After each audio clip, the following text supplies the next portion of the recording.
Hi friends, welcome back to study classes. तो प्यारे दोस्तों, आज के सेशन में आपके साथ डिस्कस करने वाले हैं top 30 MCQs which are going to be based on current affairs. तो पेपर 2 कॉमर्स और मैनेजमेंट के जो करंट अफेयर्स है उनको लेकर आपके साथ आज सवाल डिस्कस किए जाएंगे। करंट अफेयर्स को लेकर ना बहुत टेंशन सी रहती है सभी स्टूडेंट्स के माइंड में, और इस टेंशन को आज हम काफी कम कर देने वाले हैं। तो आइए फटाफट से आज के सेशन को स्टार्ट करते हैं। एंड प्यारे दोस्तों, अगर आपका टारगेट है नेट या जेआरएफ क्रैक करना कॉमर्स या मैनेजमेंट से, तो हमारे पास आपके लिए बहुत सारे कोर्सेज है जिनको आप चेकआउट कर सकते हैं। प्रैक्टिस के लिए previous year question test series है और पूरी प्रिपरेशन के लिए डिटेल्ड वीडियो कोर्सेज भी अवेलेबल है। इनकी सारी डिटेल आपको हमारी ऐप या फिर वेबसाइट पे मिल जाएगी। प्यारे दोस्तों, आइए जी फटाफट से डिस्कशन को स्टार्ट करते हैं इस पहले सवाल से। और सवाल आ गया आपके पास, arrange the stages leading to twin balance sheet problem in correct order. तो यहाँ पे आपको कुछ स्टेजेस दे रखी है और आपको ट्विन बैलेंस शीट प्रॉब्लम से इन स्टेजेस को जोड़ना है और करेक्ट ऑर्डर में अरेंज करना है। तो हमने कोशिश करी है कि हम सवालों का लेवल थोड़ा सा हाई रखें जिसमें आपको दिमाग जरूर लगाना पड़े और आज आपको डेफिनेटली कुछ सीखने को मिले। तो अभी यहाँ पे ट्विन बैलेंस शीट प्रॉब्लम की बात हो रही है, तो आई होप आप इस बैलेंस शीट प्रॉब्लम के बारे में जानते हैं। ट्विन बैलेंस शीट प्रॉब्लम का मतलब है कि दो लोगों की बैलेंस शीट खराब चल रही है। एक है आपकी कंपनीज और एक है आपके बैंक्स। कंपनीज जिन्होंने बैंक से लोन लिए हुए हैं और बैंक्स जिन्होंने लोन दिए हुए हैं, इन दोनों की बैलेंस शीट खराब चल रही है। क्यों खराब चल रही है? क्योंकि कंपनीज ने लोन लिए थे ये सोचकर कि बहुत अच्छा काम करेंगे, बट इवेंचुअली वो उतना अच्छा नहीं कर पा रहे हैं और बैंक से जो लोन लिया हुआ है उसे वापस से चुका नहीं पा रहे हैं। तो कंपनी की बैलेंस शीट भी खराब हो रही है और बैंक के भी नॉन परफॉर्मिंग एसेट बढ़ते जा रहे हैं। इसे ट्विन बैलेंस शीट प्रॉब्लम बोला जाता है। तो अभी यहाँ पे फटाफट से रीड कीजिए कि क्या करेक्ट ऑर्डर होना चाहिए। तो सबसे पहले आपका आएगा कंपनीज एक्सपैंड ड्यूरिंग बूम। तो आपका जब बूम पीरियड होगा, प्रॉस्पेरिटी होगी, इकोनॉमी ग्रो कर रही है, तो कंपनीज भी एक्सपैंड करना शुरू कर देंगी। इसके बाद कंपनीज जो है एक्सपेंशन पाथ पे जाते हुए और ज्यादा बोरिंग्स कर लेंगी और बैंक से लोन उठा लेंगी, बट उन लोन्स को वो इवेंचुअली रीपे नहीं कर पाएंगी। कंपनीज डिफॉल्ट कर देंगी, वो लोन्स को रीपे नहीं कर पाएंगी और इस वजह से आपकी जो बैंक की बैलेंस शीट है वो यहाँ पे खराब हो जाएंगी और इस वजह से बैंक्स और आगे लोन भी नहीं दे पाएंगे। तो बिल्कुल सही ऑर्डर में ये स्टेजेस लिखी हुई है, 1 2 3 4 ही करेक्ट ऑर्डर बनेगा। करेक्ट आंसर यहाँ पे हमारा ऑप्शन नंबर डी बनेगा। आई होप आपने इस ऑर्डर को करेक्टली पहचाना है। चलिए तो प्यारे दोस्तों, अगला सवाल है, आईटीगा recently seen in news is India's free trade agreement with. तो आपके सामने जो AITIGA आईटीगा आपको देखने को मिल रहा है, ये इंडिया का फ्री ट्रेड एग्रीमेंट है। फ्री ट्रेड एग्रीमेंट का ये एक शॉर्ट फॉर्म कह सकते हैं। तो यहाँ पे आपको बताना है ये कौन सी कंट्री के साथ हमारा फ्री ट्रेड एग्रीमेंट है। ASEAN, Africa, Australia, America. तो प्यारे दोस्तों, अभी ये आईटी का न्यूज में था, ये हमारे पास है ASEAN India trade in goods agreement. तो इंडिया और एशियान का जो फ्री ट्रेड एग्रीमेंट है उसे नाम दिया जाता है आईटी का। ओके, तो रिसेंटली न्यूज में था, अभी इंडिया एशियान का कुछ मीटिंग भी हुआ है, तो ये न्यूज में था और इसीलिए करेक्ट आंसर यहाँ पे आपका सीधा सीधा ऑप्शन नंबर ए एशियान का बन जाएगा। जितने भी इंडिया के फ्री ट्रेड एग्रीमेंट है आपके एग्जामिनेशन पॉइंट ऑफ व्यू से काफी इंपॉर्टेंट है और उस पर एग्जाम में सवाल आपको आ सकता है। चलिए, coming to the next question, which is are true about world investment report 2023? It is published by United Nations conference on trade and development. बताओ, क्या यूएनसीटीएडी पब्लिश करता है इसे? बिल्कुल, यूएनसीटीएडी ही पब्लिश करता है। It focuses on trends in FDI worldwide at the regional and the country levels and emerging measures to improve its contribution to development। तो बिल्कुल आपके FDI के ट्रेंड्स पे फोकस करता है, ओवरऑल भी और रीजनल बेसिस पे और कंट्री बेसिस पे भी। As per the report, India registered a tremendous fall in FDI. अब आपको बताना है भी कौन सी स्टेटमेंट यहाँ पे सही है या गलत है। पहली दो तो सही है, ये तो हमने देख लिया। अब तीसरी स्टेटमेंट प्यारे दोस्तों आप पकड़ पाए कि नहीं पकड़ पाए? ये वाली जो स्टेटमेंट है ये गलत है, क्योंकि इस रिपोर्ट के अंदर बताया गया कि इंडिया के अंदर है FDI increase, 10% FDI increase India के अंदर देखने को मिला है एज पर दिस रिपोर्ट। और इसीलिए हमारे पास केवल फर्स्ट और टू सही, 1 और 2 सही हो जाएंगे। Correct answer is going to be option number A. चलिए आते हैं अगले सवाल की ओर। अगला सवाल है, which is a true about gig economy? Gig economy के ऊपर सवाल है। तो प्यारे दोस्तों, गिग इकोनॉमी और गिग वर्कर्स ये वाले टर्म्स आपको अक्सर न्यूज में देखने को मिलते हैं। आपका जो न्यू लेबर कॉड्स हैं उनके उनके अंदर भी गिग वर्कर्स गिग इकोनॉमी की बात करी हुई है। आपका जो specially code on social security है वो इनकी बात करता है। तो गिग इकोनॉमी के बारे में जो पॉइंट्स है आइए उन्हें रीड करते हैं। Gig economy is about individual workers carrying out tasks for the clients through a intermediation of a platform, attributing those tasks and taking care of the transfer of payment on a task by task basis. तो हमारे जो gig workers होते हैं वो यहाँ पे आपके कोई रेगुलर वर्कर्स नहीं होते।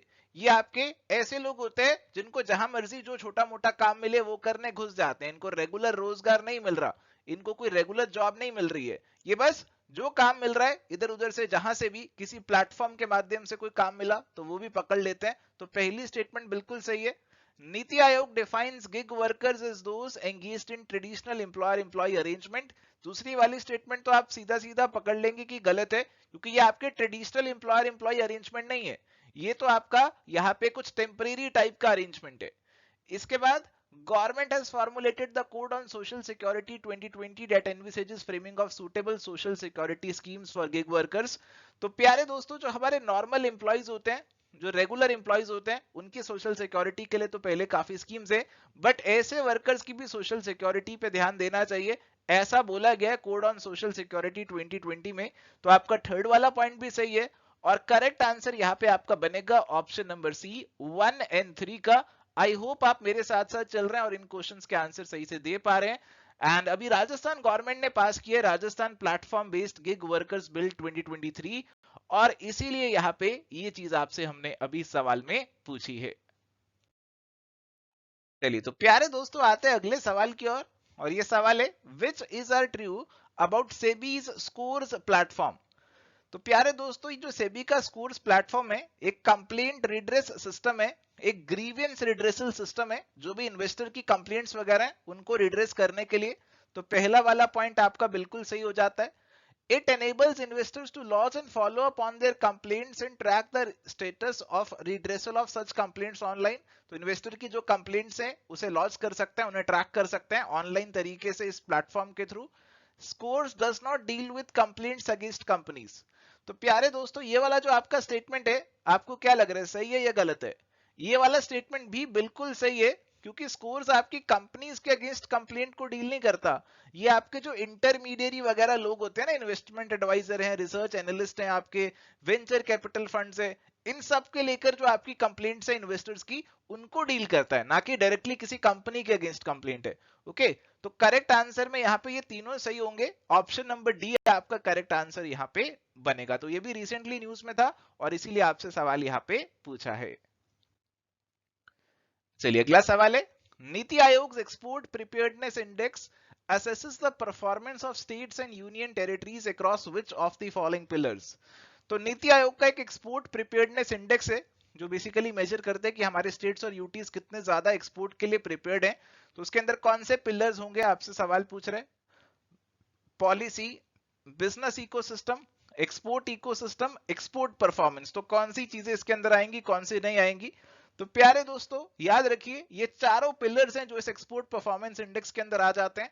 अभी रिसेंटली आपके नीति आयोग ने 2022 वाली रिपोर्ट भी रिलीज करी थी और इसके अंदर जो टॉप परफॉर्मर्स थे उनमें तमिलनाडु, महाराष्ट्र और कर्नाटका और गुजरात के नाम देखने को मिलते हैं। तो ये सभी पिलर्स हैं, ये सभी पैरामीटर्स हैं जिसके बेसिस पे आपका ये एक्सपोर्ट प्रिपेयर्डनेस इंडेक्स जो है यहाँ पे कंप्यूट किया जाता है। तो एग्जामिनेशन में ऑलरेडी आपके फाइनेंशियल इंक्लूजन इंडेक्स को लेकर सवाल आ चुका है, तो इसको लेकर भी आपको देखने को सवाल मिल सकता है आने वाले एग्जाम में। आइए आते अगले सवाल की ओर। Which is not true about external commercial borrowing. External commercial borrowing का क्या मतलब है कि आप इंडिया में बैठे हैं और बाहर से आप बोरो कर रहे हैं, आउटसाइड इंडिया अब्रॉड से आप बोरो कर रहे हैं। This is going to be an external commercial borrowing. Okay तो external commercial borrowing is a borrowing made in foreign currency by non resident lenders to Indian borrower. तो नॉन रेजिडेंट जो lender है वो फॉरेन करेंसी में India में loan दे रहे हैं, that is going to be external commercial borrowing. बिल्कुल सही है। It is instrument used in India to facilitate Indian companies to raise money outside the country in foreign currency। तो बिल्कुल सही हो गया।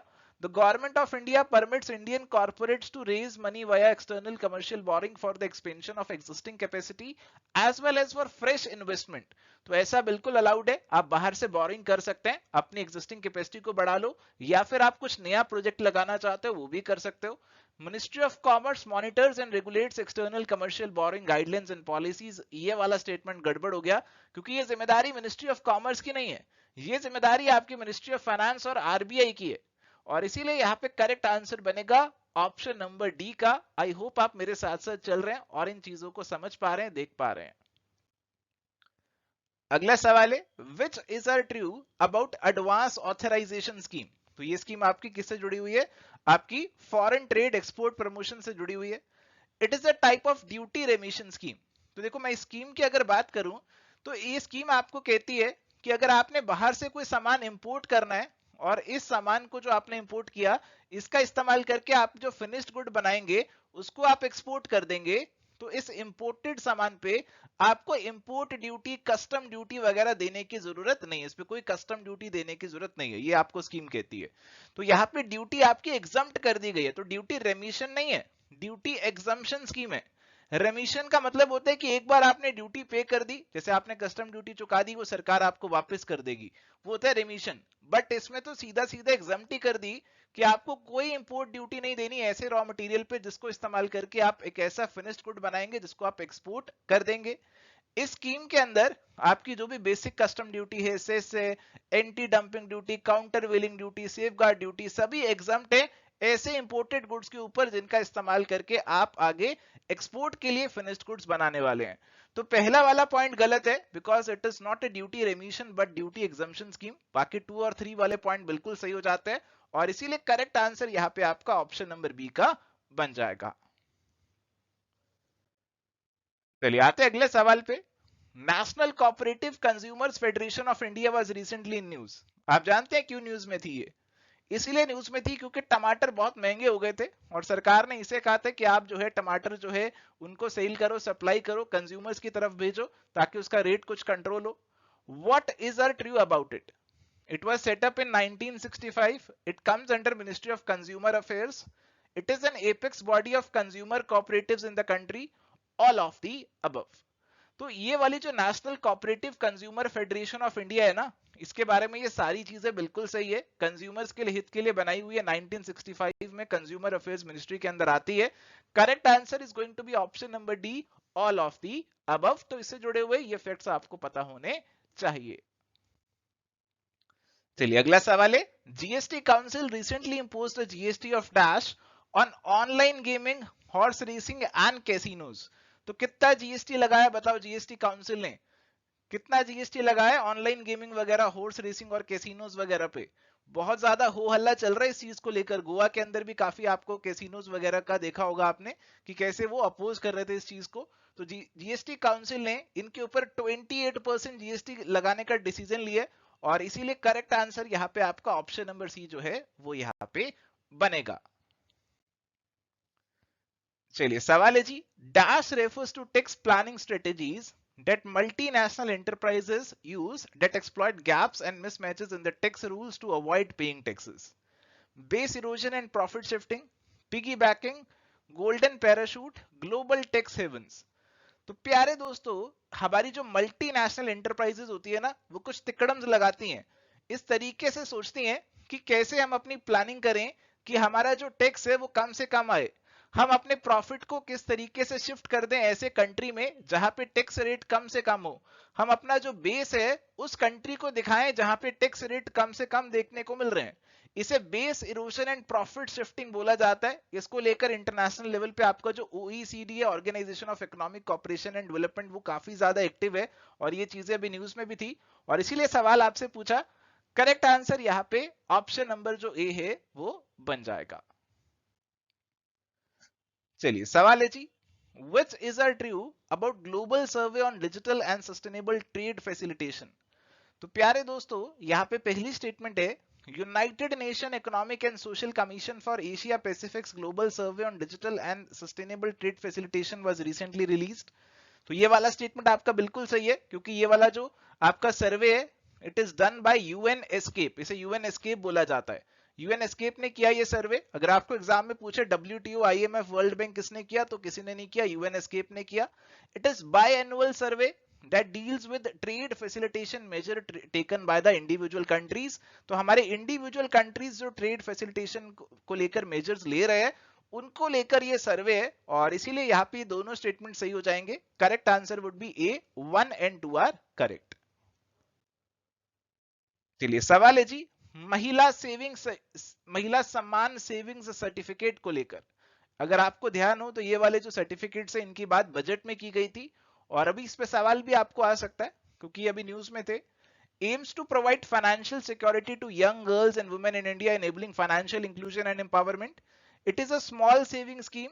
It is available for subscription in post office and eligible schedule banks. All of the above are true. तो प्यारे दोस्तों यहाँ पे ये स्कीम लाए थे ताकि हमारे जो वुमेन है उनको फाइनेंशियल इंक्लूजन यहाँ पे मिल सके।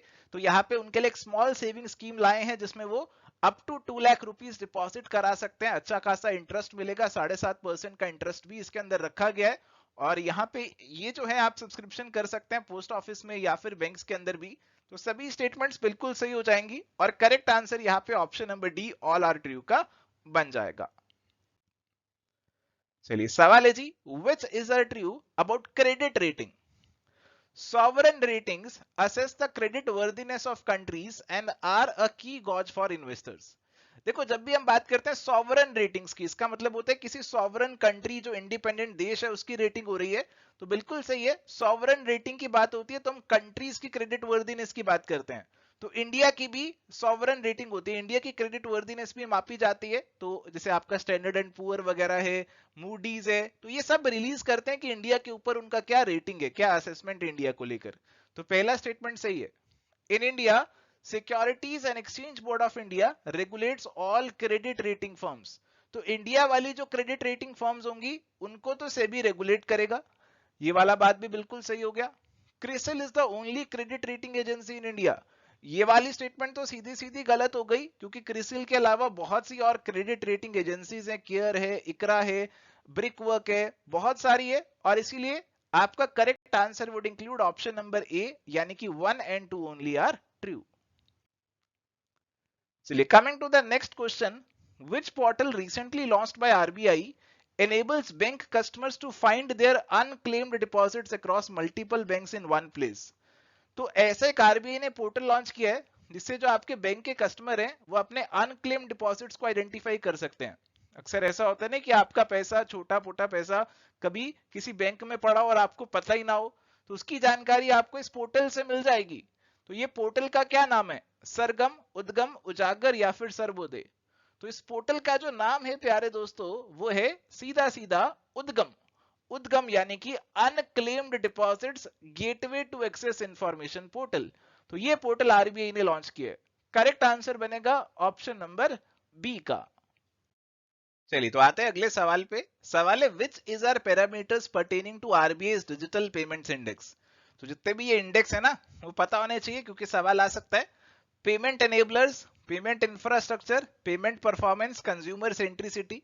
तो डिजिटल पेमेंट इंडेक्स के अंदर आपकी ये सारी चीजें आती है, ये सारे पैरामीटर्स की बात की जाती है और इसीलिए correct answer would include option number D. तो ये वाला जो इंडेक्स है आरबीआई ने 2021 में लॉन्च किया था, इसे सेमी एनुअल बेसिस पे यानी कि साल में 2 बार लॉन्च किया जाता है, इंट्रोड्यूस किया जाता है। और इसके अंदर 5 पैरामीटर्स हैं और इसके अंदर कौन से 5 पैरामीटर हैं? पहला है पेमेंट एनेबलर, दूसरा है पेमेंट इंफ्रास्ट्रक्चर डिमांड साइड का, फिर है पेमेंट इंफ्रास्ट्रक्चर सप्लाई साइड का, फिर है पेमेंट परफॉर्मेंस और फिर है कंज्यूमर सेंट्रिसिटी। तो ये पैरामीटर्स आपको ध्यान में रखने हैं क्योंकि एग्जाम में इनको लेकर सवाल आपको देखने को मिल सकता है।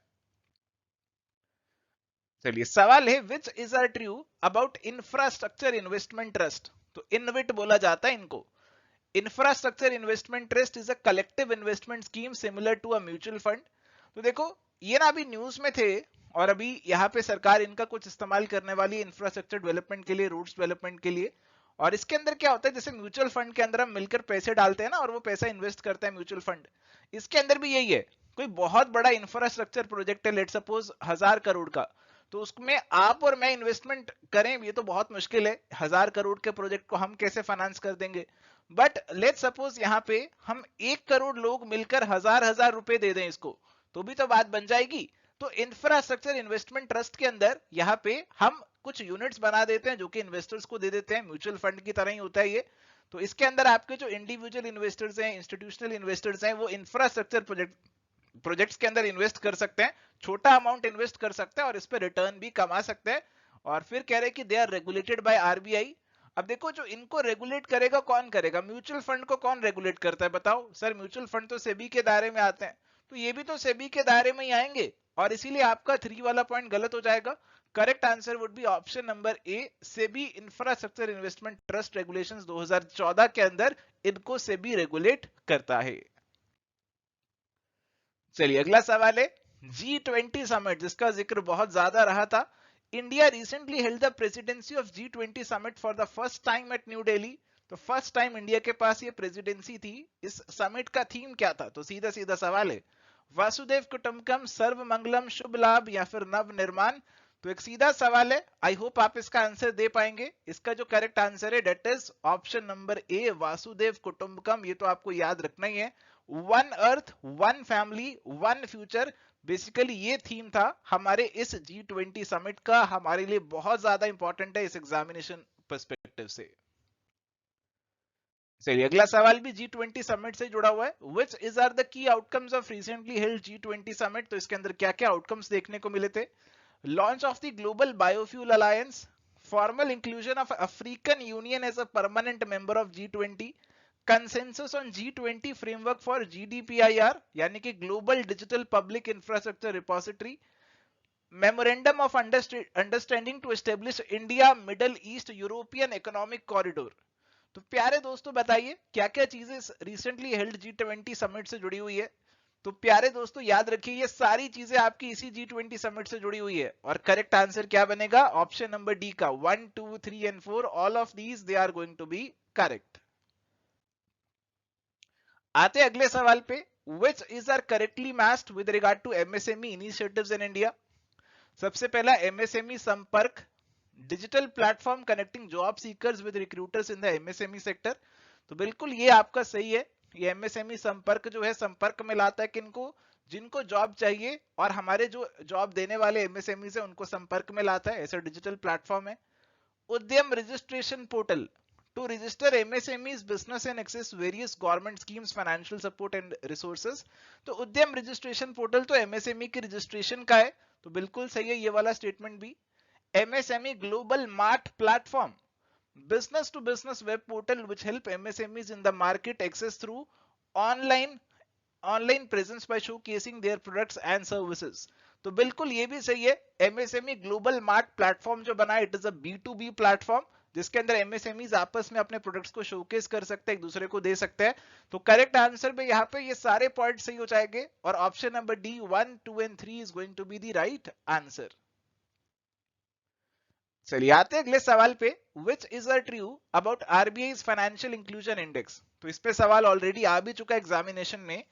It ranges between 0 complete financial exclusion and 100 complete financial inclusion. तो बिल्कुल सही है, 0 का मतलब कंप्लीट एक्सक्लूजन है, 100 का मतलब कंप्लीट इंक्लूजन है। It has been constructed with 2021 as the base year. तो यहाँ पे ये जो इंडेक्स है फाइनेंशियल इंक्लूजन इंडेक्स, इसका कोई बेस ईयर रखा ही नहीं है आरबीआई ने, इस इंडेक्स का कोई बेस ईयर नहीं है। तो सेकंड वाली स्टेटमेंट आपकी सही नहीं होगी। It is based on 3 parameters, access, usage and equality. तो ये 3 पैरामीटर्स हैं इसके, इनको लेकर एग्जाम में पहले सवाल भी आ चुका है। तो करेक्ट आंसर में आपके 1 और 3 आएंगे, 2 वाला गलत है, और इसीलिए आंसर बनेगा ऑप्शन नंबर सी का। चलिए अगला सवाल है असर्शन रीजनिंग का, और यहाँ पे असर्शन दी है, monetary policy transmission is said to be asymmetric transmission if the economy does not show positive relationship with the changes in monetary policy। Reason दिया, monetary policy transmission is the process through which the policy action of the central bank is transmitted to meet the ultimate objectives of inflation and growth। तो प्यारे दोस्तों आपका जो monetary policy transmission होता है, इसका मतलब ये है कि आपका आरबीआई ने कोई एक्शन लिया, तो अल्टीमेटली वो एक्शन किस तरीके से हमारी इकोनॉमी के अंदर ट्रांसमिट हो रहा है, और अल्टीमेटली हमारा जो इन्फ्लेशन या ग्रोथ है उसके ऊपर क्या इंपैक्ट उसका देखने को मिल रहा है। तो आरबीआई ने कुछ रेपो रेट में चेंज किया, कुछ भी चेंज किया अपनी मॉनेटरी पॉलिसी में, तो किस तरीके से वो चेंज ट्रांसमिट हो रहा है हमारी इकोनॉमी पे, क्या इंपैक्ट उसका आ रहा है इन्फ्लेशन और ग्रोथ के ऊपर, इस प्रोसेस को मॉनेटरी पॉलिसी ट्रांसमिशन बोला जाता है। तो मॉनेटरी पॉलिसी ट्रांसमिशन आपका असिमेट्रिक कब होगा? असिमेट्रिक कब होगा? जब आरबीआई ने कुछ पॉजिटिव चेंज किया बट हमारी इकोनॉमी पे पॉजिटिव चेंज नहीं आया, आरबीआई ने रेट घटाए बट हमारी इकोनॉमी में तो रेट बढ़ गए। तो अगर ऐसा कुछ देखने को नहीं मिल रहा है तो हम इसे यहाँ पे कह सकते हैं कि ये असिमेट्रिक है। अगर पॉजिटिव रिलेशनशिप नहीं है तो हम यहाँ पे इसे बिल्कुल असिमेट्रिक बोल सकते हैं। तो असर्शन भी सही है और रीजन भी आपका सही है। और यहाँ पे देखो रीजन असर्शन को एक्सप्लेन कर रहा है कि नहीं कर रहा, तो कोई डायरेक्ट एक्सप्लेनेशन नहीं है, कोई डायरेक्ट रिलेशन नहीं है, दोनों आपस में बिल्कुल इंडिपेंडेंट स्टेटमेंट्स दे रखी है। और इसीलिए करेक्ट आंसर जो यहाँ पे बनने वाला है that is going to be option number B. चलिए आते हैं अगले सवाल पे। Reserve Bank of India introduce the Basel 3 capital framework for all India financial institutions. तो आरबीआई ने अभी जो हमारे ऑल इंडिया फाइनेंशियल इंस्टीट्यूशंस हैं, आपको पता है ना कौन कौन होते हैं ऑल इंडिया फाइनेंशियल इंस्टीट्यूशंस? पता है तो मेरे को बताना जरूर कमेंट करके। आरबीआई ने अब इनको भी मैंडेटरी कर दिया कि आपको भी बेसल 3 नॉर्म्स जो हैं वो फॉलो करने हैं। अब यहाँ पे पूछ रहा है सवाल कि RBI has mandated these institutions to maintain a capital adequacy ratio of, तो इनको कितनी कैपिटल एडिक्वेसी रेशियो मेंटेन करनी है? देखो ग्लोबल लेवल पे बेसल 3 नॉर्म्स में 8% कैपिटल एडिक्वेसी रेशियो रखा हुआ है, बट हमारा जो आरबीआई है वो और भी ज्यादा स्ट्रिक्ट है। वो कहते हैं 8% नहीं रखना, आपको इससे भी ज्यादा रखना है, आपको 9% रखना है, ऐसा कहता है आरबीआई। और इसीलिए करेक्ट आंसर यहाँ पे जो बनने वाला है वो बनने वाला है जी ऑप्शन नंबर बी का 9% आपका इंडिया में रेट है। वैसे ग्लोबली 8% है बट इंडिया वाले थोड़ा सा और स्ट्रिक्ट हो गए हैं, तो 9% का रेट यहाँ पे आंसर बनेगा। चलिए अगला सवाल है, dash was India biggest trading partner in 2022-23? Saudi Arabia, USA, China, India, Bangladesh. तो ट्रेडिंग पार्टनर इसका मतलब है कि हम कोई एक्सपोर्ट्स की बात नहीं कर रहे, हम इंपोर्ट्स की बात नहीं कर रहे, हम ओवरऑल की बात कर रहे हैं, यानी कि एक्सपोर्ट्स और इंपोर्ट्स दोनों को जोड़कर जिसके साथ सबसे ज्यादा ट्रेड वॉल्यूम देखने को मिला उसकी बात हो रही है। तो आपको बताना है किसके साथ ट्रेड हुई होगी ज्यादा, फटाफट सोचकर बताओ, इतना मुश्किल भी नहीं है। सबसे ज्यादा ट्रेड हमें देखने को मिली यूएसए के साथ। यूएसए हमारा सबसे बड़ा ट्रेडिंग पार्टनर इमर्ज हुआ है 2022-2023 के अंदर। एक टाइम पे चाइना और यूएई भी होते थे बट अभी यूएसए इमर्ज हुआ है, और इसीलिए करेक्ट आंसर यहाँ पे आपका ऑप्शन नंबर बी यूएसए का बनेगा। चलिए सवाल है जी यहाँ पर, which is are correctly matched कॉन्फोनेट project? It stands for computerization and computer networking of consumer fora in the country. तो कॉन्फोनेट प्रोजेक्ट बिल्कुल सही है, जो हमारे कंज्यूमर फोरम है उनका कंप्यूटराइजेशन हो, उनको आपस में नेटवर्क के थ्रू जोड़े, बिल्कुल सही है। Integrated grievance address mechanism in gram portal create awareness advice and redress consumer grievances, तो ये भी बिल्कुल सही है।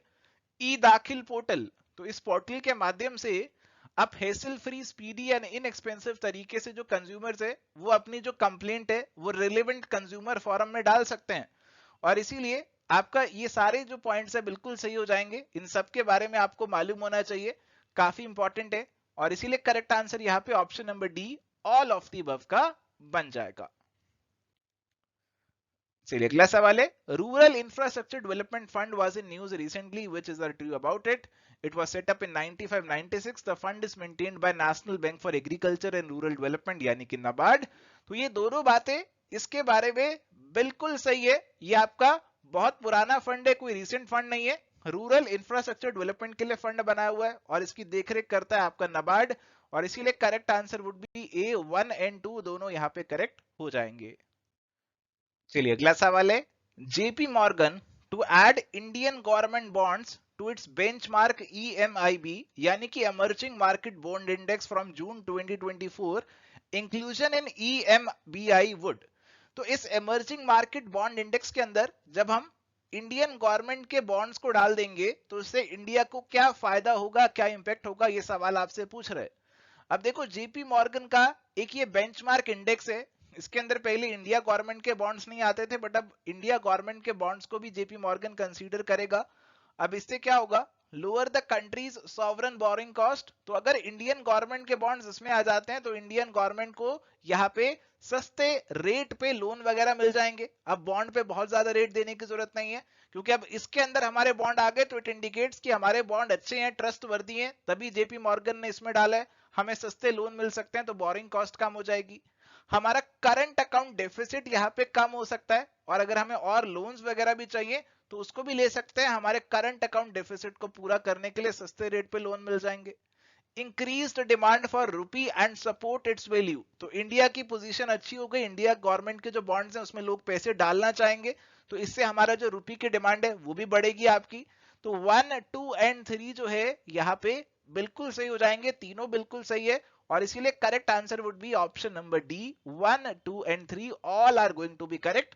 तो आजकल ऐसे इनडायरेक्ट सवाल एग्जाम में आते हैं जिसमें आपको चीजों को समझ के खुद से लिंक करना पड़ता है, सोचना पड़ता है, और फिर अपना करेक्ट आंसर यहाँ पे चूज करना होता है। चलिए, coming to the next question, G20 expert group recently released a report titled Bigger, Bolder, Better Multilateral Development Banks. Which is are true about these multilateral development banks? बताओ कौन होते हैं ये multilateral development banks? MDBs are financial institutions established by multiple member countries and governed by international law. तो बिल्कुल सही है, ये मल्टीलेटरल डेवलपमेंट बैंक्स हैं, तो इसको मल्टीपल कंट्रीज ने मिलकर बनाया। ब्रेटन वुड इंस्टीट्यूशंस जैसे आपका वर्ल्ड बैंक, आईएमएफ है, एशियन डेवलपमेंट बैंक, ये सभी आपके मल्टीलेटरल डेवलपमेंट बैंक्स के एग्जांपल हैं। सेकंड वाली स्टेटमेंट भी बिल्कुल सही है, और इसीलिए क्या बनेगा करेक्ट आंसर आपका? Option number C, both are true, is going to be the correct answer. चलिए अगला सवाल है, national investment in infrastructure fund was recently in news, which of the following funds are managed by NIIF? तो ये जो fund है ना आपका भी रिसेंटली न्यूज में था, और ये NIIF जो है हमारे पास, इसके अंदर फर्दर 3 फंड आते हैं, master fund, fund of funds और स्ट्रेटेजिक अपॉर्चुनिटीज फंड, तो ये सारे इसके अंदर आते हैं। अभी इस फंड ने ना एक कोलैबोरेशन किया Japan bank for international corporation के साथ, तो इसीलिए ये न्यूज में था, तो इसलिए इस फंड के बारे में आपको कुछ बेसिक जानकारी होनी चाहिए। Correct answer is going to be option number D, 1, 2 and 3। चलिए coming to the next question, ये आज का लास्ट क्वेश्चन रहेगा। Ministry of commerce and industry announced extension of RoDTEP support till 30 June 2024, which is are true about RoDTEP? तो RoDTEP basically आपका क्या है, remission of duties taxes on exported products को लेकर ये आपकी scheme है। तो जो भी आपने सामान एक्सपोर्ट कर दिया उनको लेकर जो भी आपने टैक्सेस पे किए होंगे वो आपको रेमिट हो जाएंगे, रीइंबर्स हो जाएंगे। तो point number 1, it is a duty exemption scheme, तो आप आई होप पकड़ पाए हैं, इसके अंदर एग्जम्पशन नहीं है, इसके अंदर रेमिशन है, तो रेमिशन है इसके अंदर। अभी पहले आपके सामने एक एडवांस ऑथराइजेशन स्कीम भी आई थी, तो उसके अंदर मैं आपको कह रहा था वो एग्जम्पशन है, ये वाली क्या है, ये वाली रेमिशन है, तो यहाँ पे पहला वाला पॉइंट गलत हो जाएगा। It provides a mechanism for reimbursement, बिल्कुल सही है, रीइंबर्स हो जाएंगे आपके टैक्सेस, ड्यूटीज, लेवीज जो भी आपके है एक्सपोर्टेड प्रोडक्ट्स के, वो आपके रीइंबर्स हो जाएंगे। It is WTO compatible and is being implemented in an end-to-end IT environment. ये वाली स्कीम आपके WTO के नॉर्म्स को भी फॉलो करती है। इससे पहले जो हमने मीस और सीस स्कीम, अगर आपको याद है, फॉरेन ट्रेड पॉलिसी 2015 से 20 के बीच में होती थी वो वाली स्कीम, तो उसको लेकर बहुत झगड़े हुए थे WTO में भी कि ये WTO के नॉर्म्स को वायलेट करती है। बट अभी जो रोड टेप स्कीम है ये WTO के बिल्कुल कंप्लायंट है।